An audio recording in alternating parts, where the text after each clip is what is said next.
With the United States government openly tiptoeing around the invasion of Venezuela under the pretext of fighting narco-trafficking or the classic installing democracy line, just remember that this rhetoric is all part of the same playbook that has been used to overthrow countless other countries, such as Vietnam, Korea, Iraq, etc., etc. As a perfect example of what I'm talking about, these recent events are all happening during the 62nd anniversary of Operation Mongoose, a CIA plot during the 1960s, launched by then US President John F. Kennedy to overthrow Fidel Castro and his recently formed socialist government in Cuba. While in public spreading propaganda of we only want to help the Cubans, get rid of this terrible dictatorship. A dictatorship that, by the way, raised the medical and literacy levels beyond even US standards. In reality, the CIA orchestrated actual terrorist attacks on civilians and infrastructure in Cuba to blame it all on the socialist government. The CIA also officially declared bounties on key government officials to create distrust between both the population and the party, but also within the party itself. The classified documents also revealed that the CIA considered staging terrorist attacks on US soil in Miami against American civilians to legitimize a full-scale invasion of Cuba. While that last point never came into effect, the mere consideration of it should be enough to dismantle the entire agency to its core. This information about the past not only shows us how demonic and evil the American empire truly is, but it also reflects its current actions and the kind of propaganda they are willing to use today against Venezuela. Who truly knows how many strings the CIA has pulled within Venezuela in the last 20 years? It is no secret that Maria Machado and the current political opposition in Venezuela are all sponsored by the US government. They don't exactly keep it a good secret. We know the kind of austerity policies and shock therapy they want to put Venezuela through, essentially seeking to privatize the entire economy, let foreign investors in, and tear down any social safety nets or public services, essentially Javier Milei style. We also know that she's a hardline Zionist with close ties to the Israeli state, and now, while at the same time wanting to be seen as a regular working class Venezuelan just like the rest of you, she's calling for a military invasion of her own country. With all this information in mind, are you surprised that Maduro's government is this antagonistic towards her? And in the most recent news, it came to public that a phone call took place between Trump and Maduro, negotiating an aversion of the attack on the condition that Maduro and his Partido Socialista Unido de Venezuela cede power.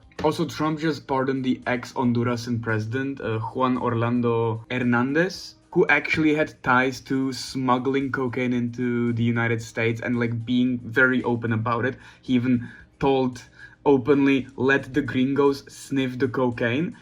That was apparently good. Apparently this guy deserves a pardon from Trump, but Maduro, no, he's the king. He's the king of drug trafficking, but not this guy that openly admitted it.